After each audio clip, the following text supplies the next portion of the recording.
എല്ലാവരും പള്ളിയിൽ പോണതും അമ്പലത്തിൽ പോണതും വിശ്വാസങ്ങൾ ചെയ്യണതും കമ്മിറ്റിയിൽ പോണതും അല്ലെങ്കിൽ ഒരു ഗുരുവിൻ്റെ കീഴിൽ നിൽക്കുന്നതും ഒരുപാട് കാര്യങ്ങളെ സപ്രസ് ചെയ്തുകൊണ്ടാണ്. അതായത് ഒരുപാട് കാര്യങ്ങളെ അടിച്ചമർത്തിയിട്ട് നാളെ എൻ്റെ ജീവിതം മെച്ചപ്പെടും എന്നുള്ളൊരു ഭാഗത്താണ്.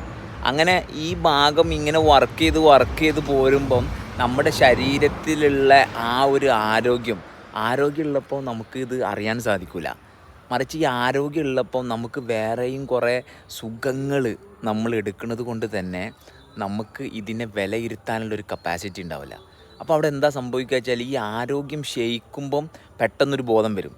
ആ ബോധം വരുമ്പോൾ പറയും, ഞാൻ 20 കൊല്ലമായിട്ട് ഞാൻ എൻ്റെ ഭാര്യനെ സഹിക്കുകയാണ്, 20 കൊല്ലമായിട്ട് ഞാൻ എൻ്റെ ഭർത്താവിനെ സഹിക്കുകയാണ്, 20 കൊല്ലമായിട്ട് ഞാൻ പടച്ചവനോട് പ്രാർത്ഥിച്ച് പെട്ടെന്ന് ഈ പറയുന്ന ആൾക്കാരെ മുഴുവൻ കുറ്റം പറയുന്ന രീതിയിലേക്ക് നമ്മൾ മാറും. അപ്പോൾ അവിടെ നമ്മൾ ശ്രദ്ധിക്കേണ്ട കാര്യം, നമ്മുടെ ആരോഗ്യം ക്ഷയിച്ച് നമ്മൾ ആഗ്രഹിച്ചതുപോലെ നമ്മളെ കൊണ്ടുപോകാൻ പറ്റാത്തതാണ് നമുക്കൊരു പ്രോബ്ലമായിട്ട് നമ്മൾ ഡിറ്റക്റ്റ് ചെയ്തത്.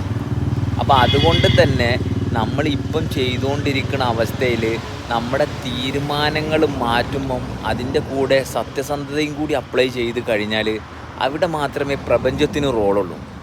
അല്ലാതെ തീരുമാനം മാറ്റി ഞാൻ അയാളുടെ കൂടെ ഇരിക്കുകയാണ് അല്ലെങ്കിൽ വേറെ കുറച്ച് കാര്യങ്ങൾ ചെയ്യുന്നുണ്ട് എന്നുള്ളതിന് പകരം സത്യസന്ധതയും കൂടി കൊണ്ടുവന്നാൽ മാത്രമേ പ്രപഞ്ചത്തിന് അവിടെ ഇടപെടാൻ പറ്റുള്ളൂ.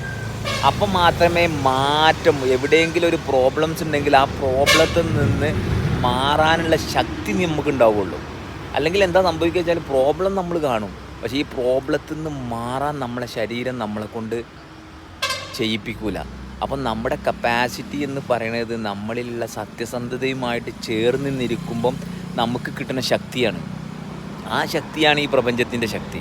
അപ്പം മാത്രമേ ഈ പ്രപഞ്ചത്തിന് നമ്മളിൽ എന്തെങ്കിലും മാറ്റങ്ങൾ വരുത്താനുള്ള ഭാഗത്ത് നമുക്ക് നിന്നു കൊടുക്കാൻ പറ്റുള്ളൂ. അപ്പോൾ അതാണ് നമ്മൾ ശ്രദ്ധിക്കേണ്ടത്.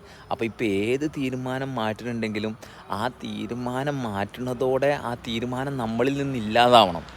എന്നാൽ മാത്രമേ അത് വർക്ക് ചെയ്യുള്ളൂ. അതായത് ഞാൻ തീരുമാനം മാറ്റി വേറൊരാൾക്ക് വേണ്ടിയിട്ടാണ് ഞാൻ 10 പ്രാവശ്യം മാറ്റി 20 പ്രാവശ്യം മാറ്റി, അവിടെ നമുക്ക് നമ്മളെ ശക്തി ക്ഷയിക്കുകയുള്ളൂ.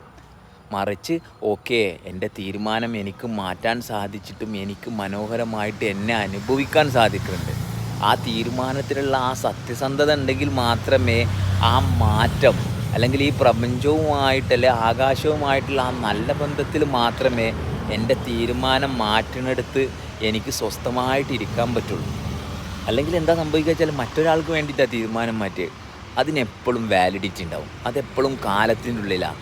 അതുകൊണ്ട് തന്നെ അതിൻ്റെ കാലക്കേട് ഒരു കാലത്തും മാറാൻ പോണില്ല.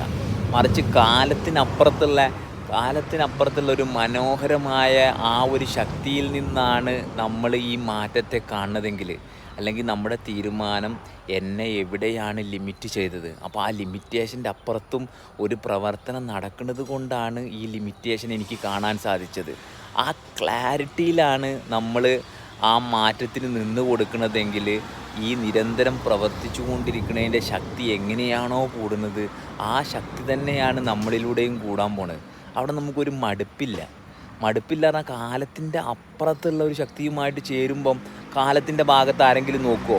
ഇയാൾ എത്ര, എൻ്റെ കൂടെയുള്ള ആൾ എത്ര കാലം ജീവനോടെ ഉണ്ടെന്ന് ഞാൻ നോക്കിയിട്ടാണ് ഞാൻ ജീവിക്കുന്നതെങ്കിൽ ഞാൻ ജീവിക്കണില്ല. മനസ്സിലായോ? കാരണം അയാളുടെ ജീവനുമായിട്ടല്ല എൻ്റെ ശക്തി അല്ലെങ്കിൽ ബന്ധം.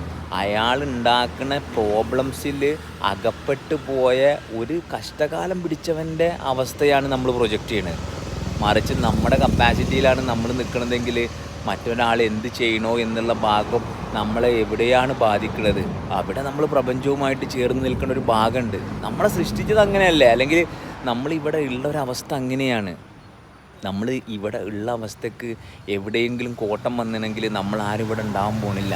അപ്പം നമ്മൾ ഇവിടെ ഉണ്ട് എന്നുള്ളത് ആദ്യം നമ്മൾ ഉറപ്പിക്കണമെങ്കിൽ നമ്മളിൽ ഉറപ്പായിട്ട് പ്രവർത്തിച്ചുകൊണ്ടിരിക്കുന്ന ഒരവസ്ഥയെ നമ്മൾ കാണണം.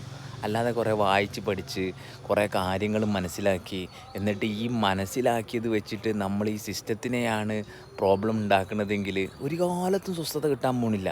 എന്നിട്ട് മറ്റുള്ളവർ പറഞ്ഞ് മറ്റുള്ളവരെ കൂടെ അഡ്ജസ്റ്റ് ചെയ്തെന്നേ പറയുള്ളൂ. ഇത് അഡ്ജസ്റ്റ് അല്ല, ഇതന്നെ അഡ്ജസ്റ്റൻ്റാണ്. മനസ്സിലായോ? ആ ഒരുമയിൽ നിന്നിട്ടുള്ള കാര്യങ്ങളാണ്. എല്ലാവരും ഒരുമിച്ച് നിന്നാലേ ജീവിക്കാൻ പറ്റുള്ളൂ. അപ്പോൾ അങ്ങനെ ആർക്കെങ്കിലും മനസ്സിലാവാതെ അവരെന്തെങ്കിലും ചെയ്യുന്നുണ്ടെങ്കിൽ അവരെയും കൂടി ഒരുമിച്ച് നിർത്താനുള്ള കപ്പാസിറ്റിയാണ് നമുക്ക് വേണ്ടത്.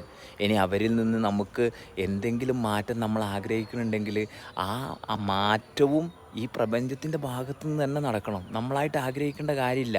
കാരണം ഇപ്പം ഞാൻ നിങ്ങളെ കൂടെ നിൽക്കുന്നത് നിങ്ങളെ കൂടെ നിൽക്കാൻ സാധിക്കുന്നതുകൊണ്ടാണ്. അപ്പോൾ എവിടെയെങ്കിലും നിങ്ങളെ കൂടെ നിൽക്കാൻ പറ്റാത്തൊരവസ്ഥ എൻ്റെ സിസ്റ്റം അറിയുകയാണെങ്കിൽ ഞാനായിട്ടൊന്നും ചെയ്യണ്ട, ഞാൻ തീരുമാനമെടുത്ത് മാറേണ്ട കാര്യമില്ല.